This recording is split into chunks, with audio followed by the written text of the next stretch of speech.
Welcome back to Impartation Station. Another day, another episode, and here we are. If you haven't already, check out our previous episode. We are on all streaming platforms as well as YouTube. We have the visual as well as the audio on YouTube, so check us out, Impartation Station. And if you haven't already, like, comment, and subscribe. You don't need to hear the whole conversation to do it, so we're going to give you a second to do it right now. And go. And you're back. Okay. Thanks. Last week we spoke about drawing the line in the sand and discernment of what you're submitting to. Are you submitting to the opinions and the comfortability of other people? Are you people pleasing? Or are you really seeking the Lord on what's for you and creating the healthy boundaries in your life to ensure that you are on the narrow path? You know what I just realized? What? That I've always got a hat on. So I think there's people out there that didn't realize I was bald. See, like when we were dating, you were like, I forgot how deep into this you said it, but you were like, I don't know if you know, but I'm bald. And I was like, clearly. Clearly you're bald, sir. But I always had a hat on. Yeah. So I'm like, how did you know I was bald if I had a hat on? You could tell when somebody's bald. It's like just part of just their persona. I think the only people that think you can't tell are the bald people wearing hats. Yeah. But anyways. I wonder if it's shining right now. No. No? I don't know with the lights, but for me, it's not shining. Our son, he's on a photography team. And he's always like sending pictures of my head just like gleaming in the lights. I don't know. That's because you sweat in worship. I can't help it. Bald people sweat, I think, more than regular people with hair. Mm. It's always in my eyes, always coming down. Okay. Well, because you have nothing to catch it. Where our hair just gets greasy. I just got bushy eyebrows. Your head just gets shiny. It's crazy. Anyways. So. You do have hair, though. I do. I mean, well, every bald person has hair. They're not completely bald. They got a ring around their head like George Costanza. Mm-hmm. If you ain't seen Seinfeld, go watch it. You see George Costanza. Vote right now if you think Jason should grow out his hair. That would be fun. That's not fun. If we get 50 likes on this video, I'm not even going to make it hard, right? If we get 50 likes on this video, Jason will grow out his hair. Oh, my Lord. And he'll wear it like that for a week.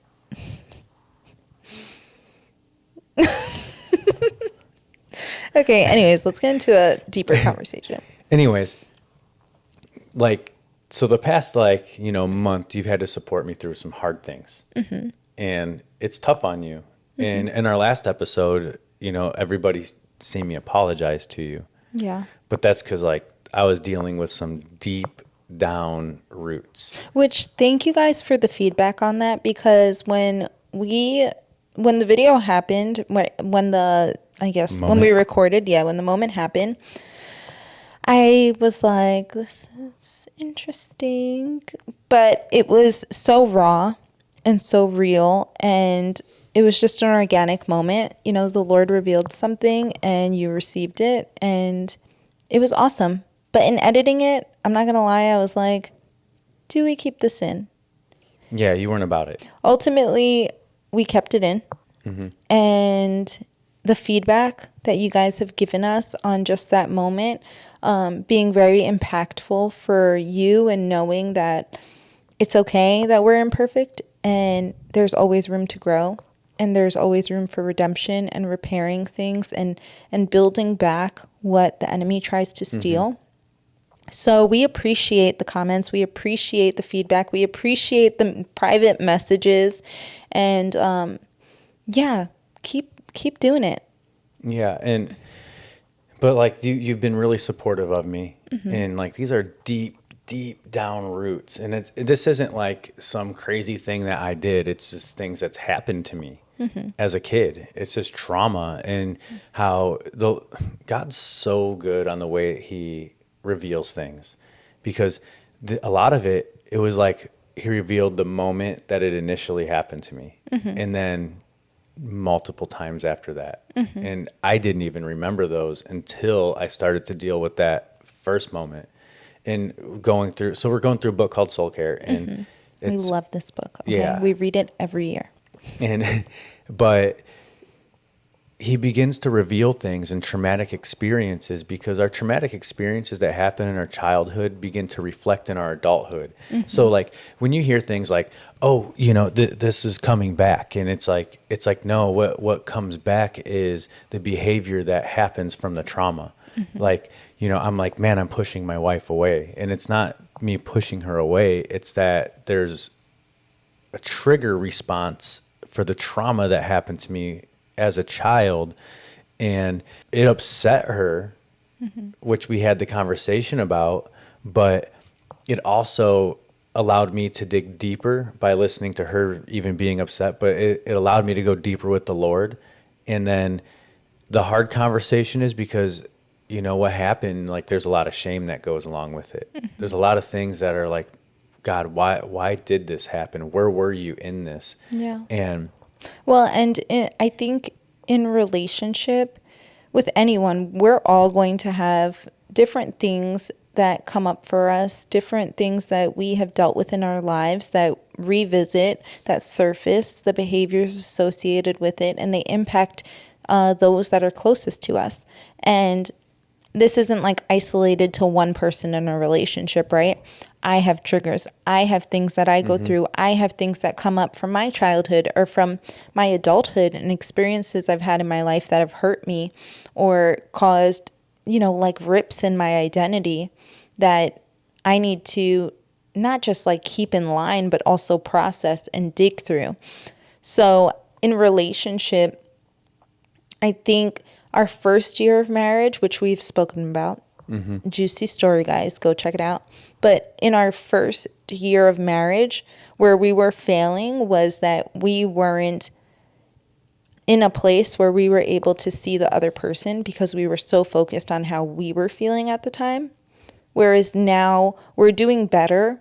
And as humans, we always fall into selfishness and fall into our needs and our emotions and how we feel. But I think we do better in giving each other space while also communicating what we're feeling. And if we're not, the other person kind of picks up that tab, if that makes sense. yeah, well, I mean, if you're not giving each other space and communicating in a healthy way, it actually causes a divide because it's like, where's the safety in talking about it? And so even with like talking about it, like I went very deep and I was like, you know what? Okay, God, it's time that I like really open up to this very vulnerable place in my life where, like she knows, like we've talked about like the physical abuse, but we haven't talked about other types of abuse and that's happened. And it was like all these different instances, and finally like being free of that. It was like God like opened me up. He did the work on my heart, the surgery, because what does the Bible say? That he binds the brokenhearted and heals their wounds. And it's like, if you're not a brokenhearted person, because Jesus is lowly at heart, that's where he's at. He's with the brokenhearted people. And because you get to a point of your brokenness that there's only one thing you can do, and that's reach out for the hem of his garment. You can only just seek him for those healing moments. And a lot of times, like our healing moments is the posture of our heart. And that's where the word introspection came in at, was because it's a heart problem, because we're looking at ourselves and not what God's saying about himself. And if we're looking at ourselves for the healing, then we have this introspected heart that's just all about ourselves, and it's very selfish. And it will cause, even in your marriage and in your relationship, it'll cause a divide and push you back even further because you think that somebody else holds the keys to your healing, but really only God does. Yeah, and it's like it's healthy to look within yourself instead of pointing the finger at others. But there is balance. It shouldn't be all about you and this buildup of pride and ego and self-pity and all of these things that keep you stuck in a cycle of behavior that hurts other people. There's a healthy self-reflection while also honestly seeking God. Because when I was struggling with anxiety in relation to pains and things that I went through in life, when I was struggling with all of these things, even now when I struggle, it's different because back then, it was like I was so overwhelmingly anxious because all of my thoughts were centered on me and how horrible I felt, that it only kept me in that state of brokenness. Whereas now, it's the self-reflection, but then it's releasing it to God and allowing him to reveal something about himself that actually heals something within me. Yeah. And, the revelation of God is the only place that you're ever going to find that. Yeah. And even with the posture of my heart in some areas, there's things that he's working on them slowly. And sometimes people want to actually step in the way and be like, no, this has to happen right now under my terms. That's the only way that it's going to happen. But it's actually the posture of the heart. And sometimes it's hard getting past yourself in certain areas. But even when it comes to apologies too, like I can give you, just for example, it's like I say with my dad, I didn't have to have an apology from him because my forgiveness was the posture of my heart for him. I didn't have to have forgiveness to anybody who's ever accused me or abused me in any form because the posture of my heart was to forgive them I didn't need it. You mean the apology? I didn't need the apology. I didn't need them there. It's a hard concept to think about. It's a hard concept to really grasp. But when you're on the phone with somebody, like I remember when I spoke to my dad and I forgave him, he's about on his deathbed at this point. And it was, the forgiveness was, I just wanted him to see Jesus. That was it. And I remember getting off the phone and the Lord's like, Jason, you did forgive him. Even though I didn't say it, even though I didn't receive an apology from him, but it was the fact of, it just happened. And like, you were supportive of that. You've been supportive of me in a lot of areas. And being a supportive wife is very hard when you're going through these things. Yeah. Being a supporting husband's hard. Sorry, baby. Yeah, it is. It's super hard being supporting. I think that for me, because I have the background in social work, I am very compassion-based thinking a lot of times. So when you're processing something and you're like in a place where you're ready to speak about it, and the focus with anyone can kind of focus on like the person and what happened. But then when you view the perspective of, well, hurt people. Well, did they have the tools to be healthy in your life? They didn't. And that doesn't excuse their behavior. It doesn't excuse that they hurt somebody. It doesn't excuse how negatively they've impacted somebody's life. But it kind of frees you in a way of looking at them like the villain to being able to look at them as a broken person that needs Jesus. Yeah, or even if they're walking with God, you still see them as the broken person that needed Jesus. Yeah. And I have a lot of friends that we entered into ministry together, and now they're not doing it anymore. And it's like the devil like straight up broke them. And God allows us to be broken for a purpose. It brings us closer to him. Yeah, and I think that's a hard concept for some people because people want to believe that God's goodness is defined by our understanding, when really God's goodness surpasses our understanding.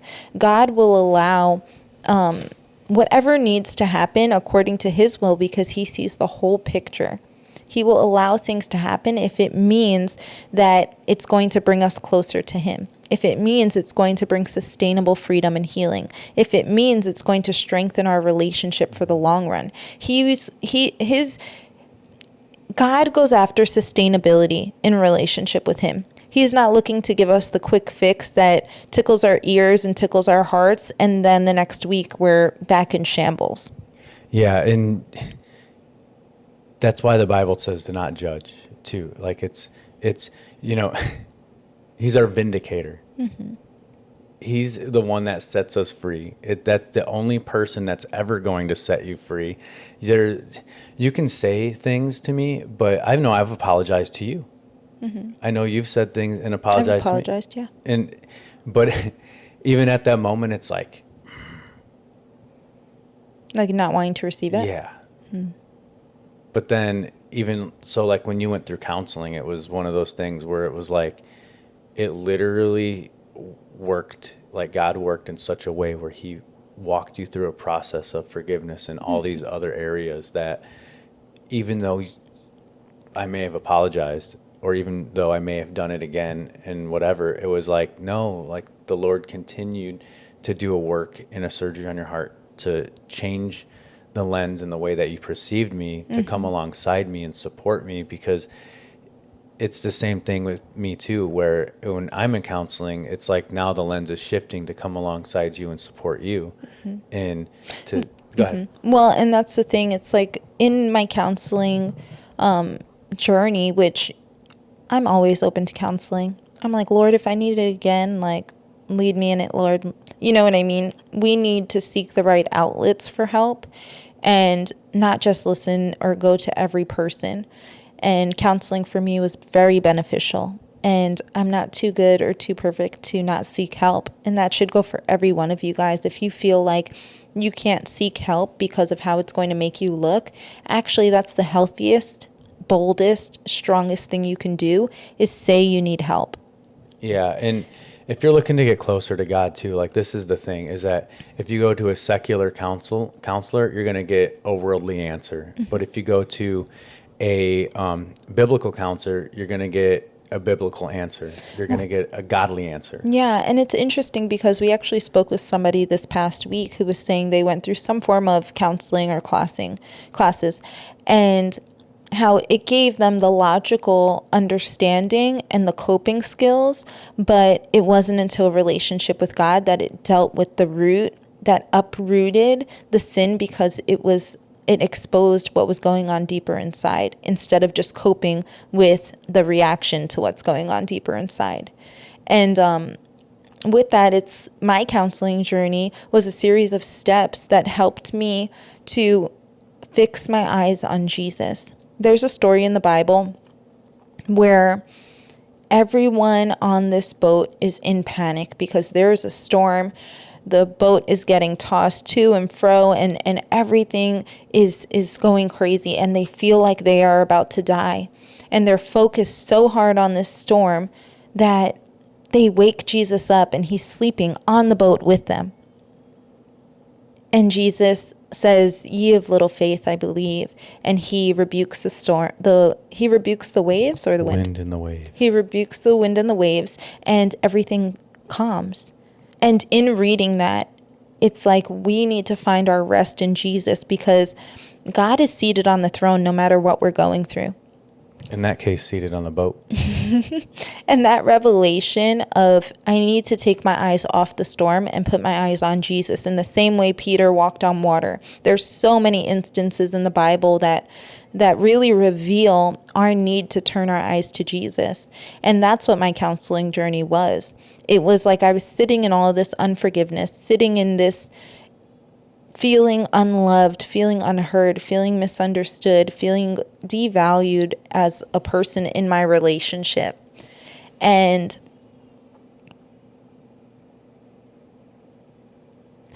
it was seeking the Lord in it, turning my eyes to him, and then he revealed his heart for me to understand what true forgiveness is. Not forgiveness the way that I grew up. Not forgiveness the way that my human mind understands or what society tells me forgiveness is.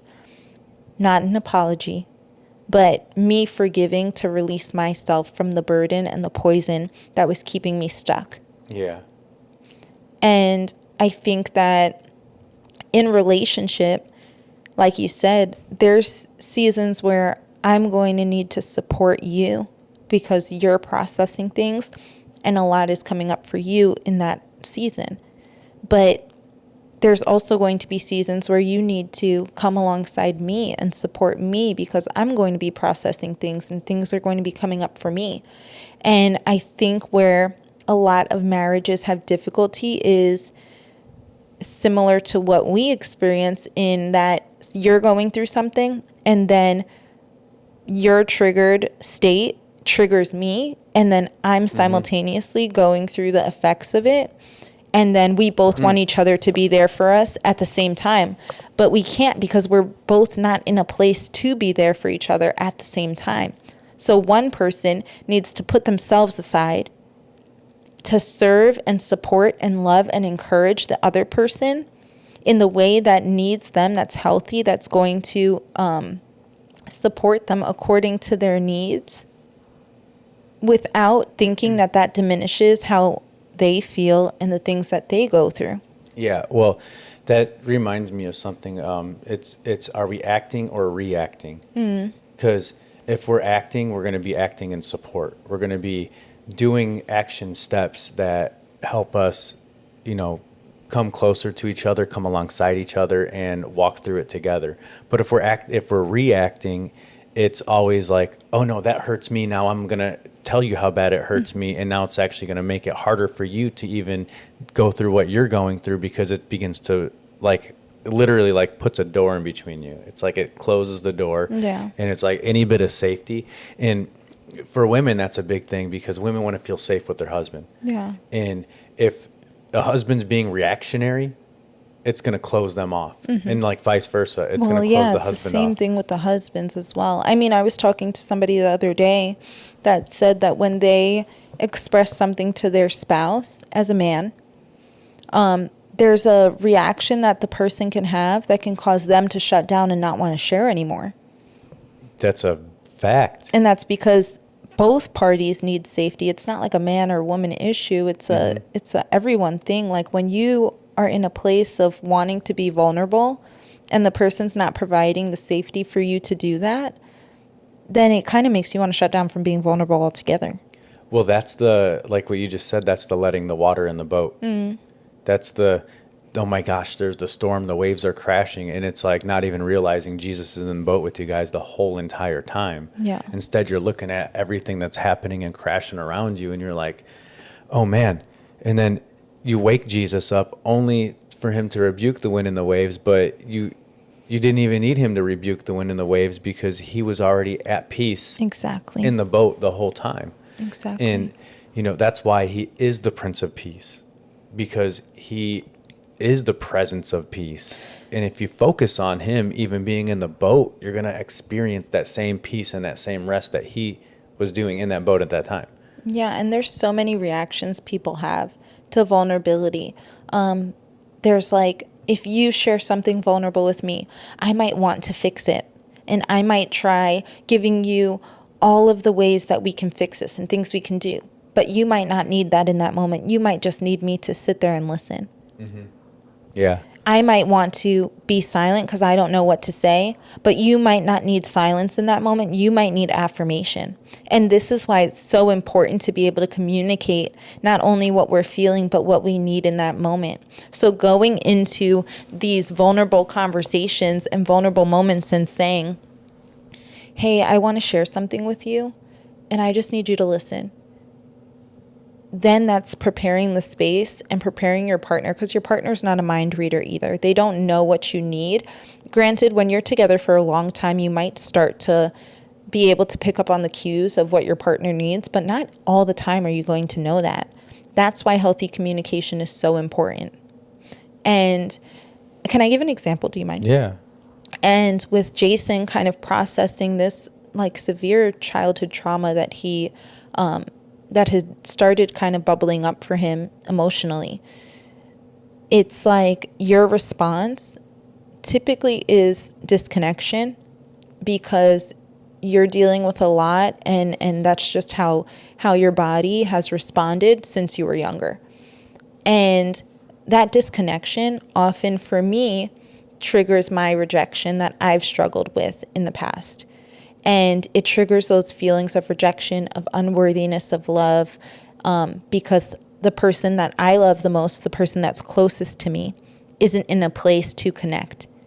And I can either focus on how I feel, which I have many times, and vocalize it in a way that's not helpful, vocalize it in a way that's not healthy, vocalize it in a way that's not supportive for what you're experiencing in that moment. And it can cause you to shut down even more. Which that almost happened. Or I can choose to put my feelings aside and ask the Lord, how can I support you in the best way through what you're going through, knowing that it doesn't take away from what I'm feeling, that God still sees me, God knows how I feel, and God is my defender and the lover of my soul, and he's my comforter, and he's there for me. But right now, I need to be selfless because I need to serve my husband through what he's going through. And I think in our society and in relationships, that's so hard to do, especially now when the world revolves around doing for yourself and making sure that your man is taking care of you. And you need to fight you need to fight for how you feel, and you need to fight for people to understand how you feel, and for people to respect how you feel, and for people to take your feelings into consideration. But if we're both doing that against each other, then nobody's being supported, nobody's being loved, and nobody's being selfless. Instead, we're both being selfish, and our relationship is never going to work. Yeah, because your selflessness is what created vulnerability.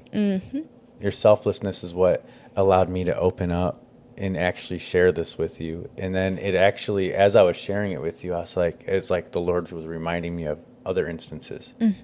And it allowed me to like really be free of it. Because like I said, like after that moment, it was like another level of like forgiveness even entered my heart by speaking it out with you, because like the compassion you just had just by listening. And then I'm getting ready, and I remember shaving my head, and I was just in prayer while I was shaving my head, and then all of a sudden it felt like I felt something leave the top of my head, and it went down, and it was like out my feet, and it was like I almost like passed out. But after it was like I was light. I felt light after that. I felt a peace after that. The things that were tormenting my mind were no longer tormenting my mind. It's like now I think back, because my memory of it all, it was dark. But then when the Lord was revealing it to me, and I was in prayer about these things, it was like the lights were on, and it was no longer, it went from being like this terrifying place to like there's the door to the room, and it was no longer terrifying. And it was exiting the room. And it's that soul care deliverance where Jesus was outside of the room to welcome me with a hug, because he was there the whole time. But he was also, it's not that he allowed it to happen. It's that God is sovereign, which means he gives free will to people, which means that if you're an evil person, you're always going to do evil. But there's redemption for those evil people. Yeah, God does not ordain evil in our lives, but he can redeem it. Yeah, absolutely. He can repair relationships that you thought could never be repaired, and he can heal all areas of our lives. I remember I was talking to somebody recently, and they were speaking of like a level of hopelessness. And it's like how quickly we forget the miraculous God we serve. You know, things are hard, and we experience hard things, and we fall into these areas of hopelessness because we're no longer looking at God, but we're looking at our situation. And what we always do for our friends and the people in our lives is to turn them back to the Word of God, to increase their faith, to encourage them that there is hope. We actually have a sign in our living room that says, "I will always have hope." And I think it's Psalm 70. I forgot. Can you turn your head? It's right there. 71:14. 71:14. And it's like, no matter what happens, no matter what we've experienced, no matter what comes up, we still have hope in Jesus, because we serve a miraculous God who makes the impossible possible.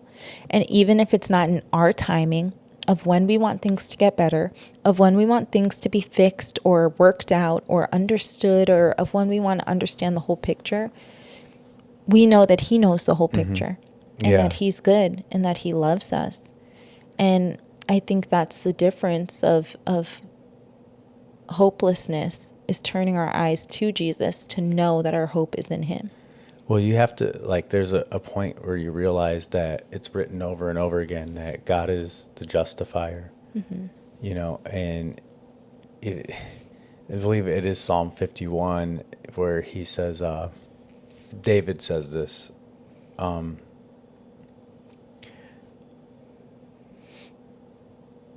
want to, I'm trying to remember how it starts exactly, Lon. Can you give me 2 seconds? Back again as parents doing a podcast with our baby crying. Please hold for this short intercession. We had to take a break. We had to bring our little beautiful baby into the Our picture ball of joy. because she needs to be loved. But you were talking about Psalm. But I was talking about Psalm 51:17. It says, the sacrifices of God are a broken spirit, a broken and contrite heart, O God, you will not despise. And it's to have that contrite heart that is pierced, that heart that allows God to do the work, because it's all a posture of the heart, how you're reacting and acting and how you're moving and all the things that you're doing. And so with that being said, I'm just thankful that you allowed me to just open up and just speak about what we spoke about. Yes, I know, Princess. We love you. Yeah, and I think for any couples out there that are either married or pursuing one another for marriage, it's about choosing to love the person daily, but also choosing to serve them, choosing selflessness, choosing to put Jesus in the center so that you can love and serve and honor and encourage and support the other person in a way that reflects the heart of God. And it's not that difficult seasons, for one, mean that the other person's feelings and what they're experiencing has no value. What it is saying that I know that you need me in this moment to support you in a specific way. What happened? It's saying that I know that you need me to support and love you and serve you in this specific way in this season. But I also know that you're going to be there for me to do the same when I need it. And actually I'm so thankful. I just want to give honor to our friends, Nick and Angela, because they are a couple that holds so much wisdom and so much love, not only for us, but for Jesus. And God's going to bring entrusted people in your lives that you can turn to, that are going to turn your eyes back to Jesus when you're going through something. So we just pray that you find those people in your lives, but most of all, that you put Jesus in the center of your marriage so that you're able to love and support each other no matter what. Yeah, because hard times come, hard times go. And if it's not hard, then you're not growing. And that's why it's also important to, when you're coming alongside, to listen and go through that hard time together. A lot of times the world now wants to just separate themselves when it gets tough. But if it gets tough, that gives us areas that we get to water. We get to allow God to water that area in our lives, and then we get to grow. Yes. So anyways, I think that's it for today. Yeah. Thanks for tuning in with us. And again, make sure you like, comment, and subscribe. We want to hear just the impact of this conversation on your life, your insight on it, and maybe your testimony of something similar. Yeah. So feel free to message us, comment below, and stay tuned for our next video next week. Can't wait to see you guys. Bye.